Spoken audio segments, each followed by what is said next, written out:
Media 9 news को अभी subscribe करें।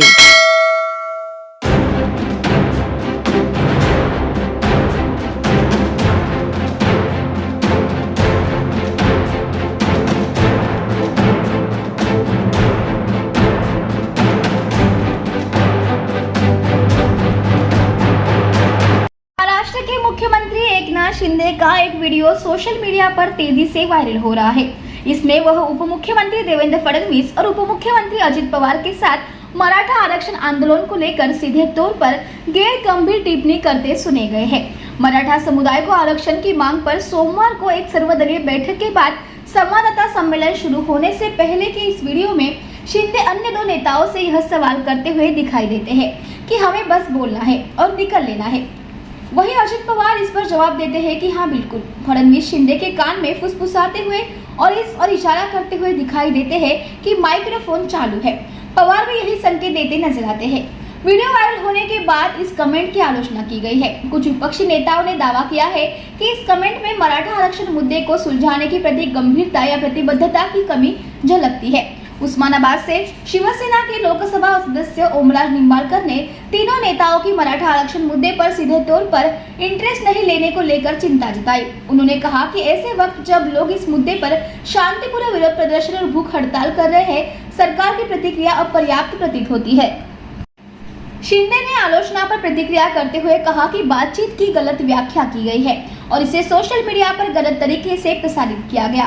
उन्होंने कहा कि सरकार यह सुनिश्चित करने के लिए प्रतिबद्ध है कि आरक्षण मुद्दे को कानूनी ढांचे के तहत हल किया जाए। सभी के विचार जानने के लिए एक सर्वदलीय बैठक बुलाई गई थी। उन्होंने वायरल वीडियो को शरारत करार दिया है। सर्वपक्षीय बैठक मराठा समाजाला आरक्षण देण्यासंदर्भातली आणि जालन्याच्या मनोहर जरंगे पाटील यांच्या उपोषणाविषयी एक साधक बाधक चर्चा त्या बैठकीमध्ये झाली आणि एकंदरीत राज्यात जी कायदा सुव्यवस्था शांतता प्रस्थापित झाली पाहिजे, हे पुरोगामी आपलं राज्य आहे। या राज्यामध्ये सर्व जाती धर्माचे लोक गुण्यागोविंदाने राहत आहेत आणि कायदा आणि सुव्यवस्था शांतता प्रस्थापित राहिली पाहिजे, हे आपल्या सगळ्यांच्या दृष्टीने राज्याच्या दृष्टीने हिताचं आहे। आणि त्या दृष्टीने हे जे काही आंदोलन आणि आरक्षण या बाबतीमध्ये सर्वपक्षीय बैठक झाल्यानंतर मी आणि उपमुख्यमंत्री देवेंद्र फडणवीसजी, उपमुख्यमंत्री अजितदादा पवार आपल्याशी देखील आम्ही चर्चा करायला आलो। चर्चा करायच्या पूर्वी किंबहुना त्या दरम्यान आम्ही बोलतच येत होतो, परंतु त्यामध्ये जी चर्चा ज्या मुद्द्यावर झाली आणि जी अतिशय पॉझिटिव्ह आणि सकारात्मक आणि प्रॅक्टिकल मुद्द्यांवर चर्चा झालेली, आपण त्या मुद्द्यावरच बोलूया आणि आज कुठलेही पॉलिटिकल प्रश्न उत्तर नको अशा प्रकारचं आमचं चर्चा चालू होती, बोलणं चालू होतं। म्हणजे काय तर मराठा समाजाच्या बाबतीमध्ये आरक्षणाच्या बाबतीत आणि मनोहर जरंगे पाटील यांच्या उपोषणाच्या बाबतीत जे चर्चा घडली सभागृहामध्ये सह्याद्रीमध्ये, तेवढं आपण बोलूया आणि निघूया। कुठलाही राजकीय भाष्य, राजकीय प्रश्नोत्तर आज नको अशा प्रकारची चर्चा आमची त्या दिवशी होती।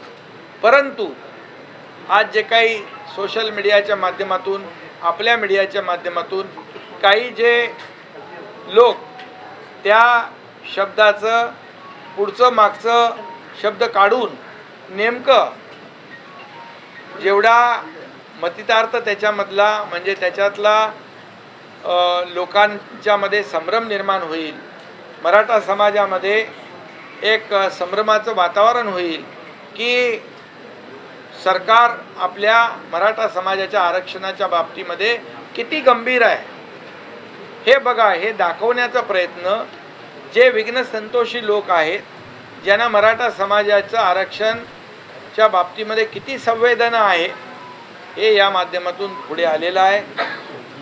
मी तर एवढं सांगेन की जेव्हा मराठा समाजाला आरक्षण देवेंद्र फडणवीस साहेबांच्या मुख्यमंत्री काळात दिलं, त्यांच्यासोबत मी मंत्री होतो आणि दिलेलं आरक्षण हायकोर्टाने देखील कन्फर्म केलं होतं.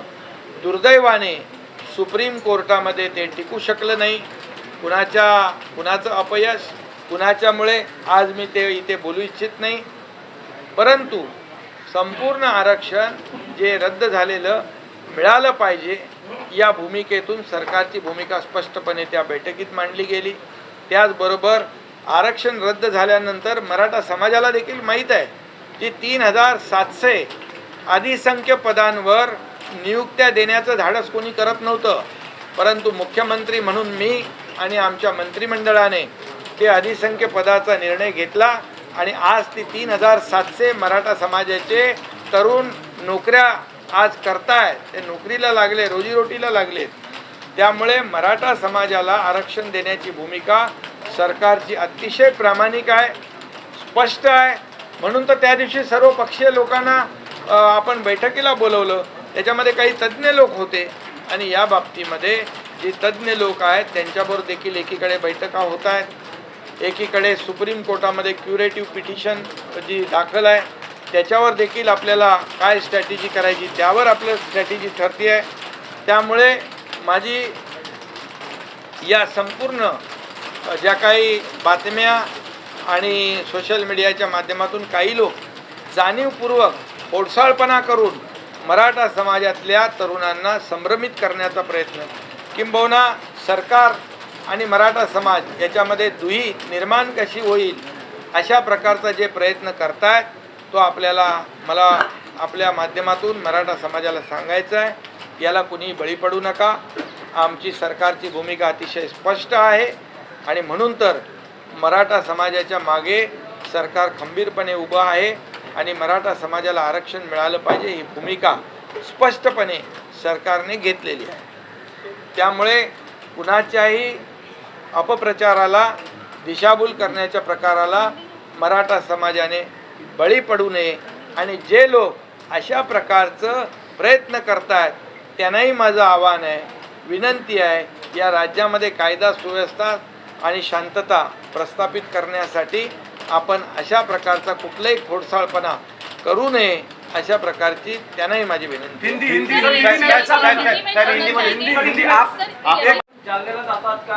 त्याच्याबरोबर मनोज जरंगे पाटलांच्या बरोबर चर्चा सुरू आहे. आमचे शिष्टमंडळ देखील जे आहे तेही तिकडे आता कालही होतं, आजही तिथे जाणार आहे. त्याच्याशी चर्चा सगळी सविस्तर झाल्यानंतर पुढचा निर्णय घेईन. मी आताच सांगितलं की कालही आमचे मंत्री तिकडे होते, आजही मंत्री तिकडे जात आहेत, त्याच्याशी चर्चा करतील. मी काल त्यांच्याशी चर्चा केलेली आहे. अतिशय सकारात्मक चर्चा मनोज जरंगे पाटील यांनी केली आणि त्यांनी देखील काही जी भूमिका आहे आणि ज्या काही तांत्रिक बाबी आहेत त्याही समजून घेतलेल्या आहेत. आज पुन्हा आमचे लोक त्यांच्याशी बोलतील आणि त्यानंतर पुढचा निर्णय घेतला जाईल. जी लोक सकारात्मक चर्चा झाली असं म्हणतात आणि त्यांच्याकडून असे ट्विट केले जात आहेत, काय बघा बैठकी बाहेर आल्यानंतर सगळ्यांनी सांगितलं की सकारात्मक चर्चा झाली पण ट्विट म्हणून परत एकदा हा संबंध. एक मिनिट, माझं एवढंच म्हणणं आहे, हा सामाजिक प्रश्न आहे. हा मराठा समाजाचा आणि संपूर्ण राज्याचा एक सामाजिक प्रश्न झालेला आहे. त्यामुळे या सामाजिक प्रश्नाकडे राजकीय हेतूने कुणी पाहू नये, याच्यामधून कुणी राजकारण करू नये. कारण शेवटी हा या मराठा तरुणांच्या जीविताशी निगडीत प्रश्न आहे आणि म्हणून मनोज जरंगे पाटील याच्या तब्येतीची, त्याच्या जीवाची चिंता सगळ्यात आम्हाला जास्ती आहे, सरकारला आहे आणि आपल्या सर्व समाज बांधवांना आहे. आणि म्हणूनच उशिरापर्यंत संपूर्ण सरकार आणि इतर सर्व पक्षीय यांची बैठक देखील पहिल्यांदा आपण घेतली आतापर्यंतच्या इतिहासामध्ये. त्यामुळे पूर्णपणे जे आपण त्या दिवशी असंही ठरलं, जे बैठकीमध्ये मुद्दे आपण चर्चा केली तेच मुद्दे, तशाच प्रकारचे मुद्दे, विरोधाभासाचे मुद्दे असता कामा नये. कारण सगळ्यांनी त्या बैठकीमध्ये सकारात्मक भूमिका घेतली. त्यामुळे माझी सगळ्यांना विनंती आहे की ट्विट असेल किंवा आपलं स्टेटमेंट असेल हे त्याच्यामुळे समाजामध्ये तेढ निर्माण होईल अशा प्रकारचं काम कुणीही करू नये. या राज्यामध्ये शांतता प्रस्थापित करण्यासाठी आपल्या सगळ्यांची मदत सहकार्याची आवश्यकता आहे. आणि ते आपण द्यावं अशा प्रकारची मुख्यमंत्री म्हणून मी या ठिकाणी सांगतो. सगळ्यात जास्त जे